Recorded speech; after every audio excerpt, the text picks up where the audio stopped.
Good morning 12th class students. बेटे हम business का सैम्पल पेपर सॉल्व कर रहे थे।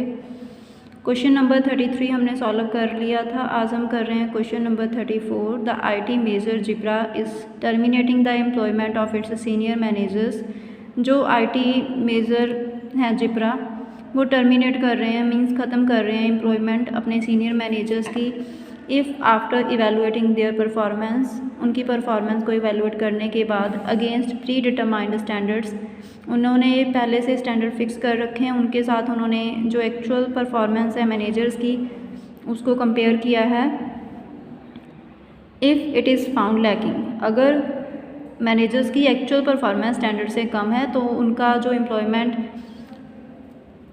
है वो टर्मिनेट कर दिया जाएगा, ख़त्म कर दिया जाएगा। विद दिस डिस्ट्रप्शन, इस डिस्ट्रप्शन के साथ एनालिस्ट से a large portion of the employees में become irrelevant unless they learn new skills and apply the knowledge to work on emerging technologies. इस डिस्ट्रप्शन के साथ जो एनालिस्ट हैं उन्होंने बोला है कि जो लार्ज पोर्शन है एम्प्लॉयज़ का वो इरेलीवेंट हो जाएगा, मतलब उसका कोई यूज़ नहीं रहेगा जब तक वो न्यू स्किल्स को नहीं सीखेंगे और उनको अप्लाई नहीं करेंगे न्यू टेक्नोलॉजीज़ के ऊपर। Zibra is ready to facilitate employee learning through its in house centres. जो जिब्रा है वो रेडी है एम्प्लॉई लर्निंग के लिए इन हाउस सेंटर्स के द्वारा।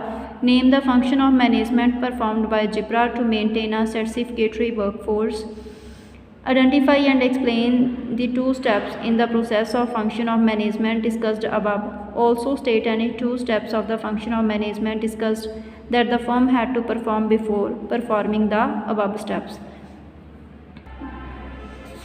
The function of management is staffing are performed by zebra. जो function है management का वो staffing है जिसको जिब्रा perform कर रही है। The steps in the process of the function of management discussed in the given paragraph are training and development in order to help the employees की हेल्प के लिए इन परफॉर्मिंग देयर जॉब्स, उनकी jobs को perform करने में अच्छे से, means effectively and efficiently. Proper training and development function is performed. सही training and development functions perform किए जा रहे हैं। Training helps in increasing the skills, जो ट्रेनिंग है वो हेल्प करती है स्किल्स को इंक्रीज़ करने में एंड नॉलेज को इंक्रीज़ करने में एम्प्लॉयज़ की थ्रू वेरियस मेथड्स, बहुत सारे मेथड से एंड टेक्नोलॉजी से।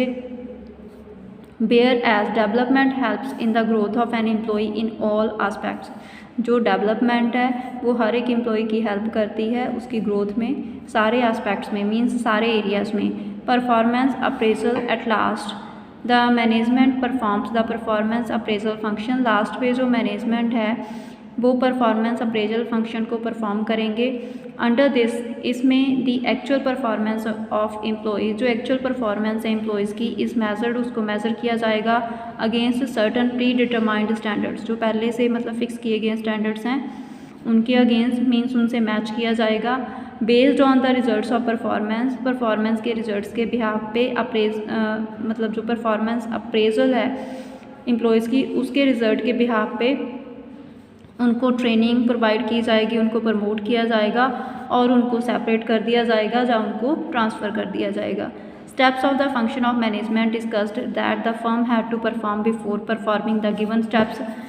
Estimating man power requirements, the first and foremost function of staffing is the estimation of man power requirements.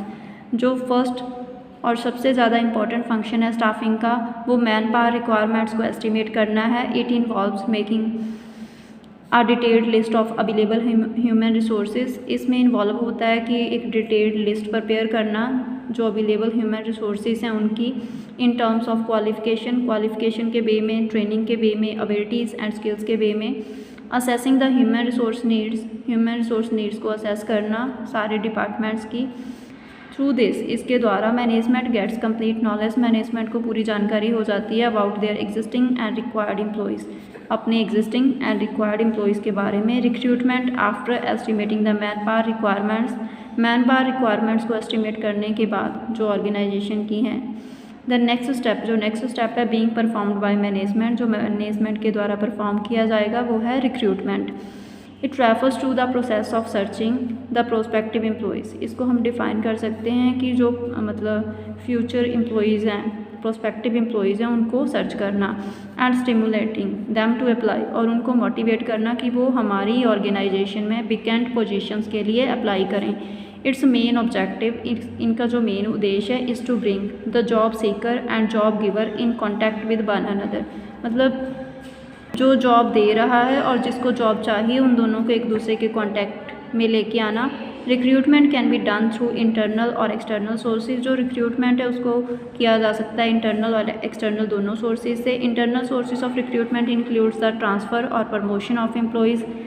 जो इंटरनल सोर्सेज हैं रिक्रूटमेंट के, इसमें इंक्लूड होती है एम्प्लॉयज़ की ट्रांसफ़र या उनकी प्रमोशन सेम ऑर्गेनाइजेशन में। Whereas external sources of recruitment, जो एक्सटर्नल सोर्सेज हैं रिक्रूटमेंट के, उसमें इंक्लूड होती है रिक्रूटमेंट फ्रॉम एक्सटर्नल सोर्सेज, मतलब बाहर से रिक्रूट किया जाता है एम्प्लॉयज़ को। For example from media advertisement, campus recruitment, casual callers etcetera. Then next step है बेटे सिलेक्शन, इसमें सेलेक्ट किया जाता है एम्प्लॉयज़ को।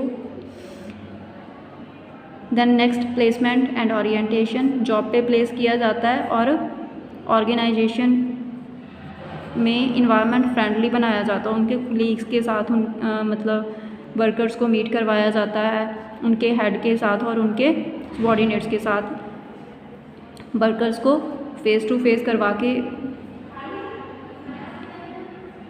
उनको इन्वायरमेंट फ्रेंडली बनाया जाता है ताकि वो अपने वर्क कंडीशंस में इजीली एडजस्ट हो पाएँ। बट इसी के साथ आपकी ये वीडियो कंप्लीट है। Thank you.